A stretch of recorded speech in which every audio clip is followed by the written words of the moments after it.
Oke guys, welcome back to Daily Charting with Toshi, di mana kita akan daily chart your favorite cryptocurrencies. Dan kita masuk ke DCWT sesi pertama, di mana kita akan membahas mengenai Bitcoin dan Ethereum.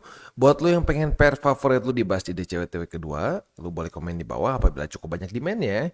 Kita akan masukkan ke DCWT sesi kedua. Dan halving sudah kurang dari 24 jam. Ya, nggak kerasa. Ya, kita terakhir bahas tuh waktu, bukan terakhir kita bahas ya, kita awal-awal bahas halving tuh mungkin masih beberapa bulan ya. Sekarang nggak kerasa udah tinggal 20 jam lagi.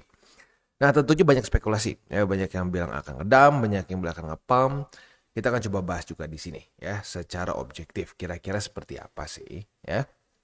Nah, dalam 24 jam terakhir terjadi koreksi sebesar 1,67% dengan total market cap mencapai di 2,22 triliun US dollars dengan peningkatan lagi Bitcoin dominan sebesar 0,29% dan penurunan volume sebesar 2,39%.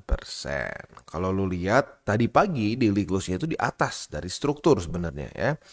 Dia itu daily close di atas dari 62.517. Tetapi setelah dia buka candle baru di jam 7, dia malah langsung turun lagi, bahkan sempat ke angka 59.600 lagi ya. Wow, jadi memang lagi cukup volatile ya dalam beberapa hari ini. Itu merupakan koreksi sebesar 0,56% dalam 24 jam terakhir yang membuat Bitcoin ke angka 61.726. Sementara untuk Ethereum terjadi koreksi sebesar 1,74% di angka 2.977. Nah, jadi kalau menurut gue pribadi sih, ya kan gue udah pernah bahas dari sebelum-sebelumnya, gue bikin satu video spesifik untuk Bitcoin halving ya. Secara data cenderung konsolidasi sih, ya konsolidasi atau koreksi ya. Secara data ya, dan kalau gue pribadi sih nggak terlalu mikirin lagi pusing ngedam atau ngepump sih dalam time frame pendek gitu, karena seperti yang gue bahas di video itu, kesimpulannya adalah kalau lu jangka panjang berpikirnya, lu hold setengah tahun aja udah profit begitu, lu hold setahun profit banget gitu. Nah, maka dari itu kalau gue pribadi sih lebih concernnya adalah ke urusan apa? Fundamental lain. Fundamental lainnya apa?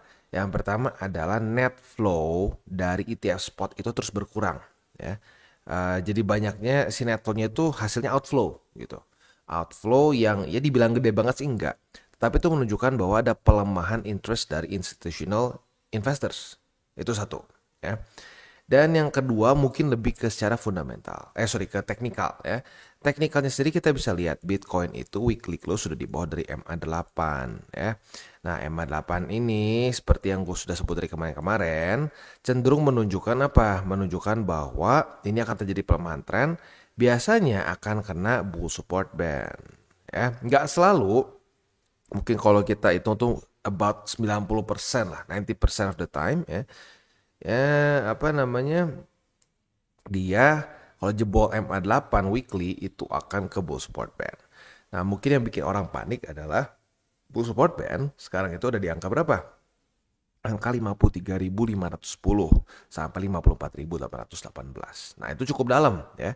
Dari titik sekarang itu kurang lebih minus sebesar ya 11 sampai 12%-an lah ya.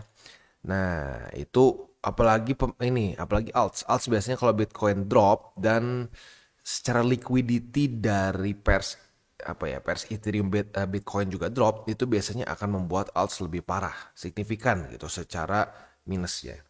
Nah, itu tentunya banyak bikin uncertainty dan banyak yang bikin orang takut. Karena gini, kemarin aja drop Bitcoin yang cuma masih belasan persen, belum puluhan persen aja udah banyak yang panik ya. Para crypto newbie sepertinya. Nah, gimana kalau sampai dropnya lebih ekstrim gitu ya. Itu beberapa yang ada di dalam pikiran gua belakangan ini ya, karena seperti yang kita bisa lihat cenderung ke sana ya. Dan even until now ya, kita masih 11 hari lagi sampai monthly close merah pertama sejak dari September 2023. Kebayang gak sih? Dari September 2023 sampai 1 Maret ya, itu bullish terus ya, bullish candle terus ya, monthly close-nya terus lagi bullish. Gue kayak sepanjang masa tuh paling panjang seingat gue 6 atau 5. Ini 7. Ini pertama kali sepanjang ini yang gue lihat langsung ya. Mungkin di belakang adalah. Tapi yang gue lihat sendiri dengan mata kepala gue, itu baru sekali Bitcoin 7 bulan berturut-turut bullish candle. Ya. Nah ini tentunya juga concern gitu. Karena apa yang naik terlalu cepat dan terus-terusan tanpa koreksi, biasanya jatuhnya juga lumayan. Begitu. Nah makanya skenario masuk ke bull support band itu make sense menurut gue. Ya I know mungkin beberapa dari lu gak mau denger ini gitu. Enggak bang, kita masih bisa mantul bang, masih bisa mantul. Bener bisa. Gue bukan bilang gak mungkin bisa mantul. Tetapi secara datanya menunjukkan lebih ke koreksi gitu ya. Itu mungkin dari sisi bearishnya. Kalau bullishnya gimana bang? Ya bullishnya simple. Lu mantul di 60 ribuan karena itu angka psikologisnya gitu. Walaupun weeknya udah nembus nih ya. Jadi apapun itu yang bilang gak akan pernah ke bawah 60 ribu lagi udah salah gitu. Jadi jangan deh pakai kata-kata nggak akan pernah lagi, ya pasti lupakan ya. Ngomongin dalam probabilitas saja, gitu ya. Oke, next kita geser ke ini ya, indeks dolar. Untuk indeks dolar sendiri kita bisa lihat di sini melemah. Untungnya melemah, tetapi anehnya opennya di atas. Ya, ini berarti ada gap nih ya. Dia ada opennya itu gap sama close-nya.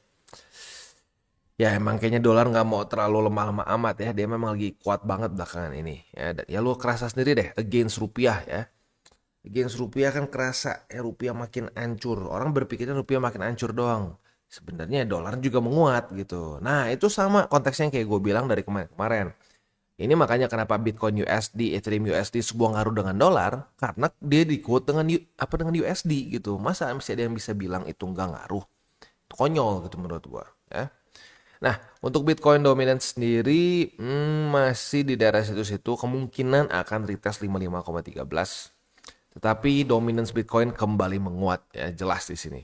Jadi kemungkinan besar scenarionya itu instead of this, kemungkinan besar sekarang Bitcoin dominance sedang dalam tahap sini. Ya, jadi masih ada one leg up baru nanti altcoin season yang sesungguhnya. Waduh bang, gimana dong udah akumulasi kemarin? Ya nggak apa-apa. Kalau gue kan nggak all in. Kalau gue sih ya melakukannya akumulasi ya. Akumulasi pelan-pelan DCA ya. Ya, jadi ya nggak masalah gitu. BTC dan Ethereum gue seperti yang gue sudah disclose berkali-kali itu masih menjadi mayoritas begitu. Jadi jangan sampai salah paham berpikir bahwa gue sudah TP semua Bitcoin dan Ethereum gue. No. Yang masih paling tinggi Bitcoin, kedua tertinggi adalah masih Ethereum gitu. Jadi jangan sampai salah paham ya. Oke. Next reminder bahwa sekarang TCI sudah aktif di Twitter. Buat yang belum follow silahkan bisa follow di @toshicryptoindo di mana kita akan membahas segala sesuatu yang berhubungan dengan kripto, bentuknya bisa analisa maupun news dan juga memes. Untuk economic calendar hari ini dari US tuh ada apa ya? Dari US itu nggak ada apa-apa. Jadi hari ini kita bisa lebih fokus ke TA. Untuk lusa ya, kok lusa sih? Untuk besok ya, besok hari Sabtu ya sama ya nggak ada apa-apa juga. Jadi arguably minggu ini udah beres, nggak ada yang terlalu penting lagi. Jadi bisa lebih fokus ke TA. Nah yang seremnya ya tinggal ini nih, apakah halving akan membuat volatility gitu ya? Gue nggak mau berspekulasi ya karena datanya lu udah lihat sendiri di video halving gue. Memang berbeda-beda setiap cycle. Ada yang cuma cenderung sideways, ada yang cenderung sideways koreksi tapi nggak gede, ada yang ngedam, dan ada satu yang ngepump. ya lu coba lu pikir sendiri kalau 4 halving 4-4-nya rada beda. Ya lu mau spekulasi apa gitu loh, lu mau bilang pasti apa gitu. 3 dari 4 aja berarti ngomong 75% chance. Nah ini semuanya 25 gitu. Jadi ya kalau gue pribadi sih intinya jangan jaga lilin deh. Ya jangan jaga lilin. Ya lu lihat aja gimana lu akumulasi secara DCA jangka panjang aja ya. Nah, selanjutnya kita geser ke news. News ini datang dari Dubai di mana Binance baru saja mendapatkan license dari ya pemerintah Dubai ya. Nah, di sini desas-desusnya si license ini atau virtual asset service provider ini diberikan kepada Binance karena CZ baru saja gave up his voting power di exchange local entity. Jadi yang Binance versi Dubai-nya ini mereka tidak mau CZ punya voting power sepertinya ya. Tetapi lagi-lagi ini masih rumor ya. Bahkan CEO dari Binance yang sekarang yaitu Richard Teng sudah mengkonfirm bahwa ini tuh cuma rumor gitu ya. Ini pure speculation menurut dia. Tapi seperti yang kita tahu memang apa ya, Richard Teng ini adalah, seingat gue tuh dia anggota dari World Economic Forum gitu. Sementara CZ ya kita tahu memang just ya pure orang kripto aja. Jadi ya mungkin memang bahkan sampai ke Dubai pun gitu mereka ingin orang-orang di dalamnya adalah orang-orang yang mungkin memang di TradFi, bukan orang-orang seperti CZ gitu ya. Is this good or bad? Kita belum tahu ya. Tetapi ya itu yang kalau gue lihat sih ya kayaknya itu sekarang banyak orang yang mau kerjasamanya itu cuma sama orang-orang yang punya koneksi ke dalam traditional finance gitu, nggak mau yang kayak crypto anarkis kayak CZ gitu ya. I don't know ya, tapi ya at least ini membuktikan bahwa Binance kemungkinan besar akan semakin legal ke depannya, semakin jelas legal standingnya seperti apa. Next, ini news dari konflik Iran-Israel. Sekali lagi di sini bukan politik ya, kita nggak bahas siapa benar siapa salah, that's not it ya, kita nggak peduli soal itu. Yang kita peduli adalah ini bisa membuat ketidakstabilan ya. Yang ketidakstabilan ini bisa membuat orang-orang panik. Orang-orang panik bisa ngejual aset yang paling beresiko dulu. Nah, yang paling beresiko dulu apa? Kripto. Semoga ini bisa cepat diselesaikan. Ada yang komen, abang mereka mah selalu perang terus. Iya benar.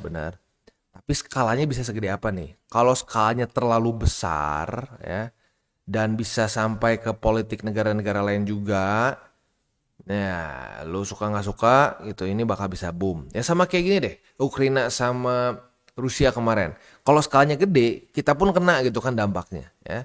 Nah, jadi semoga kita doakan saja ini damai, ketemu solusinya di meja instead of di medan perang gitu ya.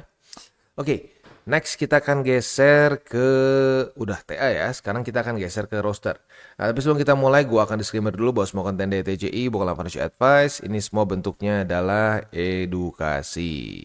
Lalu bagaimana cara untuk mendukung TCI? Ada banyak caranya. Lu bisa like our video, bisa share our video, atau juga bisa menggunakan link referral kita di bawah. Nah sekarang kita akan dengar dulu pesan-pesan dari sponsor kita pada hari ini. Oke, today's video is brought to you by Bybit. Dimana di Bybit ini kita bisa melakukan berbagai macam hal ya, mulai dari yang newbie sampai yang sudah advance. Buat mungkin lo merasa bahwa aduh bang, gue masih nggak ngerti nih TA, gue masih nggak ngerti charting dan seterusnya, tapi pengen akumulasi, pengen DCA murni, bisa lo tinggal masuk ke sini one click buy, dimana lo bisa pilih lo mau pakai apa ya fiatnya, lo tinggal pilih juga asetnya apa ya. Misalkan lo pengen akumulasi BTC, misalkan setiap hari Senin jam 7 pagi, misalkan gue pengen akumulasi BTC sebesar 100 ribu rupiah misalkan ya, lu bisa langsung lakukan di sini. Bisa peer to peer, bisa Dana, Bank BRI dan lain-lain. Ini gila ya, bisa pakai BCA Mobile dan seterusnya. Jadi Bybit ini memang cocok banget buat orang-orang yang tinggal di Indo ya, bisa langsung pakai bank-bank yang memang sudah biasa kita pakai di Indo ya. Nah, buat yang intermediate sampai advance juga di sini ada spot, nah, dan juga ada leverage tokens, dan tentu juga ada derivatives trading, di mana kita bisa menggunakan kontrak yang USDT maupun USDC. Jadi di sini lo bisa pakai USDC ya, karena nggak semua exchanger bisa menerima untuk futuresnya pakai USDC ya. Dan tentu juga lo bisa earning bunga juga dari kripto lo dan lain-lain. Dan tentu juga di sini kita bisa melakukan copy trade ya, di mana copy trade dari Bybit ini sudah cukup terkenal ya, dan kita bisa mendapatkan keuntungan juga. First copy trade kita bisa ada protection 100 USDT loss coverage ya, dan seterusnya ya. Jadi buat lo yang tertarik bisa silakan pakai, klik di link referral kita di bawah. Dan kita masuk ke Bitcoin. Untuk Bitcoin kita bisa di sini Bali Limit ketiga kembali berhasil menahan Bitcoin untuk yang ke 1, 2, 3 ya. Posisi long kita kena target TP, asik ya. Retest 1, retest 2 di 61.158, kita dapat posisi long. Target TP di sini 2,5% lah kalau kita bulatkan ya. Nah, untuk posisi shortnya belum ada setup karena ya lo lihat sendiri, reclaim terus sekarang galau lagi ya. Mungkin next setup lagi bisa long kalau sampai daily close dari Bitcoin bisa di atas dari 62.517. Tapi we'll see later lah ya. Kayak gue bilang nih, death cross biasanya terjadi rally dulu ya. Nggak selalu, tapi anehnya kebanyakan begitu. Tapi sekuat apa rally-nya, we don't know ya. Untuk posisi spot lagi-lagi tinggal tersisa di Bali Limit ketiga saja di angka 61.158. Struktur ya masih gitu-gitu aja sih, cenderung menuju bearish. Dan ada juga death cross di sini. Apalagi kalau EMA20 sudah jadi tukang pukul. Ya kemarin ada yang komen nih, wah tukang pukul udah lama nggak dengar. Ya iya, karena kita bull market. Tukang pukul tuh keluar terus waktu bear market. Nah, apakah ini pertanda kita mulai menuju ke mini bear market? Ya, maybe. Ya, jadi ya harus rada siap-siap. Next kita geser ke Ethereum. Untuk Ethereum, dia sama-sama kayak Bitcoin ya. Dia berhasil mereclaim. Bedanya kalau Ethereum itu dia ya sama sih ya, technically speaking. Dia reclaim buy limit kedua, jadi sekarang 2 dan 3 bisa lagi. Cuman ya 2 berarti kan harga market. Yang lu bisa pasang limit adalah di angka 2920,7 ya. Itu untuk posisi spot di Ethereum. Untuk posisi futuresnya kemarin sayangnya tidak terjadi retest kedua, maka ya nggak dapat posisi longnya, berbeda dengan Bitcoin ya. Untuk posisi short, kondisinya sama-sama nanggung seperti Bitcoin. Kita lihat aja besok ya. Oke, overall seperti itu. Gue ingetin sekali lagi, bull market itu nggak yang begini nih. Nggak, ini tuh jarang banget lah. Dalam bull market itu sendiri, kondisi begini tuh jarang-jarang lah intinya ya. Jangan berharap kayak begini terus. Lebih make sense begini ya. Wah, volatile bisa naik turun, konsolidasi, naik turun lagi. Nah, ini mesti lebih make sense. Lebih normalnya seperti ini. Jadi kalau crypto newbies jangan mimpi di siang hari semuanya bisa kayak begini ya. Ini namanya recency bias ya. Mereka baru masuk dan ngerasa, "Oh, gue udah kepegang nih. Lihat nih, gue beli dimanapun naik." Bam, tiba-tiba dapat begini ya. Jadi ingat ya, buat crypto newbies apalagi lebih banyak pakai telinga dibandingin mulut kalau menurut gue ya, itu jauh lebih baik. Karena I've been there tuh gitu ya, di 2016 harusnya lebih banyak denger dibandingin ngomong ya. Karena ya biasa kalau kita masih baru itu kayak tong kosong nyaring bunyinya gitu ya. Waktu masih kosong itu diketok, pung, bunyinya kencang banget ya. Nah, jadi ingat buat masih newbies jangan ya kerasa lah gitu orang newbies ngomongnya kayak apa ya. Bukan analisa gitu, keluarin cuma makian aja. Wah, ngepat lu, bla bla bla. Nggak akan pernah lagi Bitcoin di bawah 60.000. Ya selamat. Sudah kena 59.000 ya. Jadi ya pokoknya dengerin banyak baik-baik bukan cuma ke gua ya, tapi bisa ke semua orang juga. Ya, ingat 3 golden rule, jangan pakai uang panas, jangan over leverage dan berpikirlah jangka panjang. Oke guys, jadi itu adalah akhir dari segmen DCWT kita pada hari ini. Dan jangan lupa bagi kalian yang merasakan manfaat dari segmen ini, jangan lupa untuk share ke teman-teman kalian. Dan apabila lu pengen mensupport channel kita, ya TCI, jangan lupa untuk menggunakan link referral kita di bawah. Nggak wajib ya, tetapi apabila lu menggunakan link referral kita di bawah, ada macam-macam ya, dari Bybit, Huobi, Maxi, toko kripto, dan banyak lagi ya. Ya, walaupun nggak wajib, tapi kalau menggunakan link referral kita, lu secara langsung membantu perkembangan dari TCI. Dan satu lagi, jangan lupa juga untuk join Telegram group kita, di mana kita bisa ngobrol-ngobrol santai mengenai dunia cryptocurrency secara 2 arah. So, jangan lupa untuk like, subscribe, click the bell icon, and see you on the next video.